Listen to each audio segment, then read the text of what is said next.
और विशिष्ट नहीं है।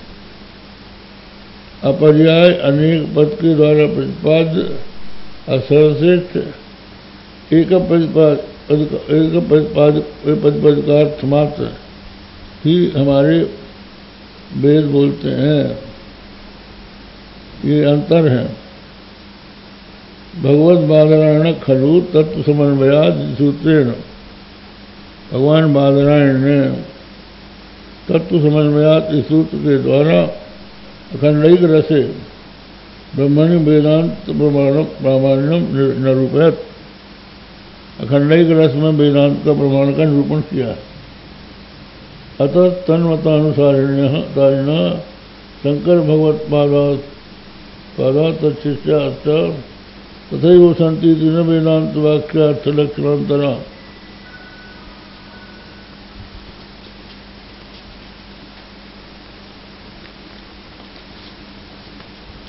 असंभव। तो जो बादरायण भगवान ने तत्व समन्वयात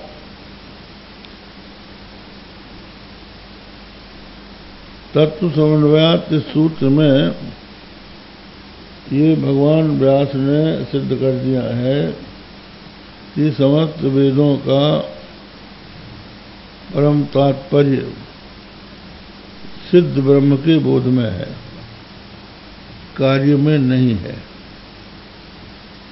वो सीधे सीधे अखंड अर्थ का बोध कराता है। संसर्गो व विशिष्टो व वाक्यार्थो नात्र संभव। संसर्ग और विशिष्ट वाक्य यहाँ पर संभव नहीं। तत्व समन्वयात माने अखंड ब्रह्म के प्रतिपादन में समस्त वेद वचनों का, उपनिषद वचनों का समन्वय है।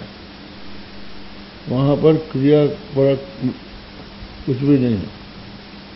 तो वही हम लोग मान रहे हैं, वेदांती जो शंकराचार्य के मतानुयायी। इसलिए हम आप वो हम नहीं मानते। बादरायण मतानुगता नाम महत्वम पक्षपात राहित्येन सुत्यर्थ विचार कौशल्यम। कहते हैं जो बादरायण के मतानुयायी हैं उनका महत्व क्या है? पक्षपात रहित होकर श्रुति के अर्थ का विचार कौशल्य। नापि सामान्य लक्षण संभवो वाक्य प्रतिपादक सैव कि तस्मात् तत्सामान्य लक्षणम न संसर्गत्वादि रूपस्य अनुगमात् इति भावः। तो कहते सामान्य लक्षण का असंभव वाक्य प्रतिपाद्यत्व सैव ही तत्सामान्य लक्षणत्वम न संसर्गत्वादि रूपस्य अनुगमात् इति भावः। कहते हैं सामान्य लक्षण का अभाव जो है असंभव। सामान्य लक्षण वही है वाक्यत्व, और वाक्य वही है जो संसर्ग और विशिष्ट को बोध करा है। तो वो यहाँ पर संभव है नहीं, इसलिए वाक्य का प्रतिपादक तो उसमें नहीं रहेगा। माने जहाँ जहाँ सामान्य लक्षण होगा वहीं वहीं वाक्य का प्रतिपाद्यत्व होगा।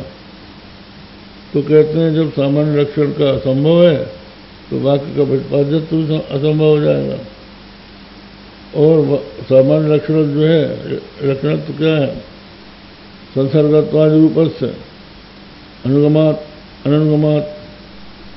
लेकिन जो आपने सामान्य लक्षण किया है वो संसर्गत्वादि रूप का अनुगम है उसमें। माने ये जो लक्षण है सभी वाक्यों में एक सा नहीं है। जहाँ संसर्ग हो, जहाँ पर विशिष्ट हो वहीं वाक्य है। ये जो आपने लक्षण किया है ये अननुगत है। अननुगत है इसका मतलब ये है कि ये और जगह भले ही लगता हो, संसर्ग और विशिष्ट का बोधक होता हो, लेकिन जहाँ तत्वमस्यादि महावाक्य हैं उनमें ये लक्षण समन्वित नहीं होता। इसलिए हम वो वाक्य का लक्षण आपका स्वीकार नहीं करते हैं। हाँ हाँ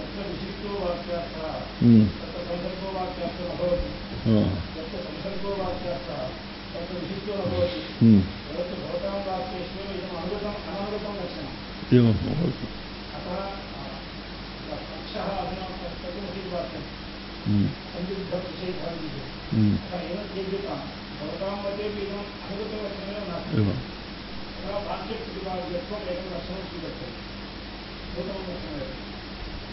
वाक्य प्रतिपाद्य। हाँ ये ठीक है। ऐसा है कि जो उन्होंने कहा कि वो वाक्य है, पहले वाक्य का लक्षण किया, जो संसर्ग और विशिष्ट का बोध कराए वो वाक्य है। तो आप संसर्ग और विशिष्ट दोनों का बोध कराने वाला होना चाहिए वाक्य। लेकिन आपके ही मत में कुछ वाक्य ऐसे हैं जो विशिष्ट के बोधक नहीं है और कुछ वाक्य ऐसे हैं जो संसर्ग के बोधक नहीं है। तो आपका लक्षण अननुगत है, इसलिए ये लक्षण नहीं बनेगा। सीधे आप वाक्यत्व ले लीजिए। वाक्यत्व वाक्य वो है जो अनेक पद से घटित हो, अनेक पदों के द्वारा जो बात कही जाए वो वाक्य है। तो वो वाक्यत्व जो है तत्वमसि में भी समन्वित हो जाएगा।